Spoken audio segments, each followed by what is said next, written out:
Bonjour, alors aujourd'hui j'aimerais revenir un petit peu sur Macross, avec en plus une maquette assez spéciale puisque je me la suis achetée il y a bien 8 ou 9 ans de ça, alors que c'était une nouveauté, auprès de mes amis de Otaku Web Shop si je me rappelle bien. Et je l'avais pris parce que déjà je voulais le VF11 depuis longtemps, qu'en plus c'est un VF11 biplace, mais qu'en plus le nom me faisait rire. Voilà, VF11D, Fonce-D, voilà, je vous laisse réfléchir un petit peu. C'est complètement idiot, mais voilà, c'est un VF Fonce-D. Voilà. Et ce VF11D est issu en fait d'une histoire de Macross qui est en fait une light novel, comme ils appellent ça. Donc tout simplement une nouvelle autour de Macross qui s'appelle Macross The Ride. Et apparemment l'histoire c'est des Valkyries qui se font la course. Voilà, pour moi en tout cas, rien de passionnant.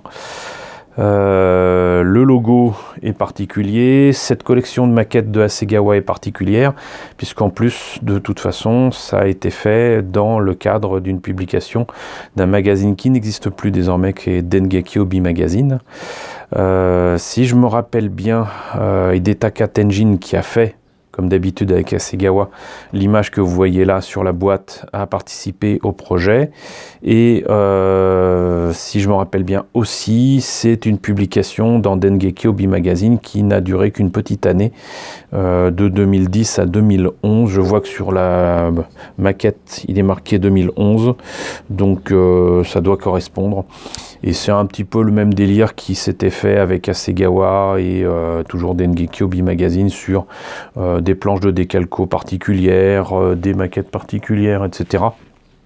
Donc voilà, on reste dans... C'était pas d'ailleurs Dengeki Hobby Magazine, c'était Model Graphics, pardon.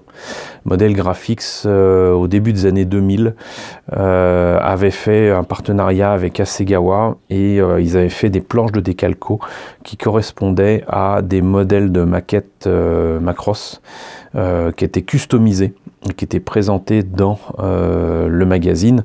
Voilà. Et puis c'était du coup des designs uniques, des designs particuliers qui étaient proposés dans le magazine Model Graphics.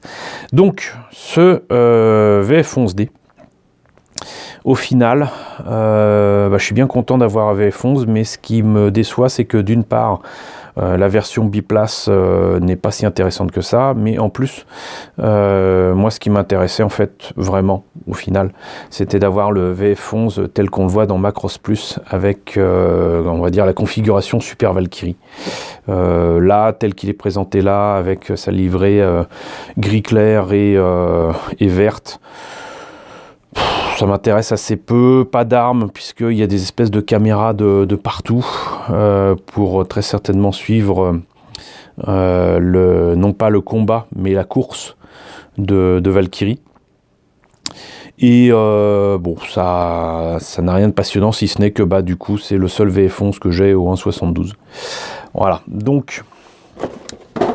Ici, ça confirme que je l'ai acheté à Otaku Web Shop et c'était à 42 €, c'était pas spécialement donné. Le prix original n'était pas spécialement donné non plus parce que pour ce que j'arrive à lire, ça semblait être 4000 yens, mais peut-être que je me trompe. En attendant, sur la boîte, donc, nous avions quelques images de Macross The Ride qui bénéficiaient peut-être de quelques séquences animées en 3D. Et là, on a les couvertures des light novels. Voilà. Et sinon, voilà ce que donne le modèle monté et peint. Voilà. Avec donc le gunpot qui est remplacé par, j'imagine, une grosse caméra. Donc maintenant, on va voir ce que ça donne à l'intérieur. Alors, la notice. Nous avons là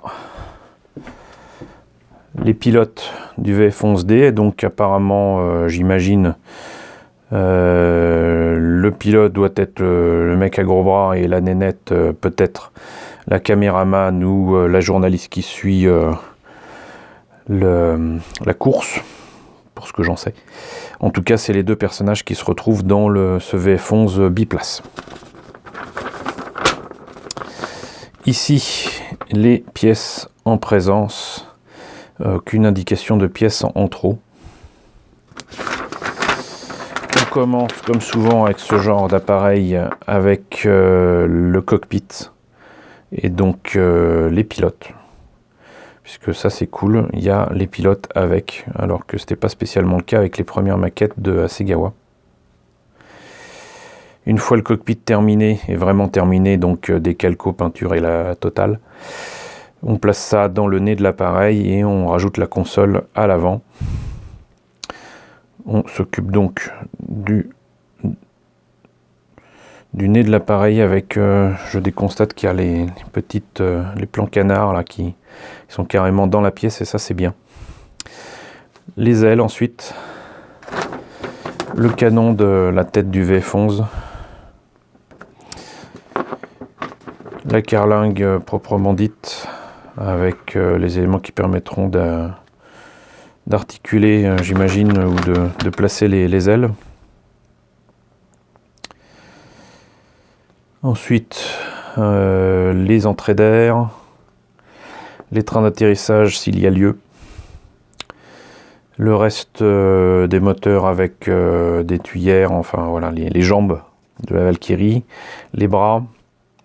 Donc on rajoute les tuyères sur les jambes du VF11. Placement des trains sur les jambes. Les pièces donc qui correspondent à l'espèce de gunpowder caméra. Et on termine étrangement les jambes par une pièce qui se rajoute dessus, qui est certainement différente de la pièce qui permet de faire la Super Valkyrie VF11, on va dire. Thunderbolt, si je me rappelle bien. Donc là, c'est pour placer les décalcos. Et on a fait le tour de la notice.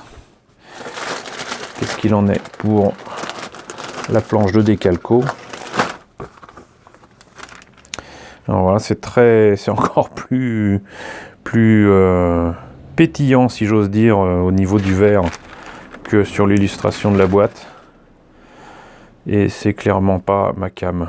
Mais bon, à l'époque, c'était le seul moyen que j'avais d'avoir un VF11. Donc là, vous avez les pièces transparentes avec, que je regarde bien, pas le défaut des premières Valkyries, à savoir pas de traits sur la pièce transparente du tout, donc pas de complications à poncer et à découvrir les joies de la Tamiya Compound. Beaucoup de pièces transparentes qui correspondent donc à ce qu'il y a sur le nez de l'appareil du VF11. Un seul sachet que je vais ouvrir, bougez pas. Je le fais rarement comme vous le savez, mais c'était le seul moyen d'atteindre les pièces particulières ici, qui m'ont l'air d'être en résine. Peut-être que je me trompe, mais le gunpowder caméra est en une seule pièce, ce qui tend à indiquer non pas du plastique, mais plutôt de la résine. Donc peut-être un modèle à tirage très limité, ce qui expliquerait le prix de 4000 yens. Donc là vous voyez le nez de l'appareil, encore une fois c'est du Hasegawa, hein, c'est quand même de la qualité avec des détails de fou. Je sais pas si ça se voit bien là avec la lumière. Mais vous voyez là quand même déjà les consoles pour le cockpit. C'est tout petit. Un 72, hein, je sais plus si je l'ai dit. Donc là pareil pour les jambes.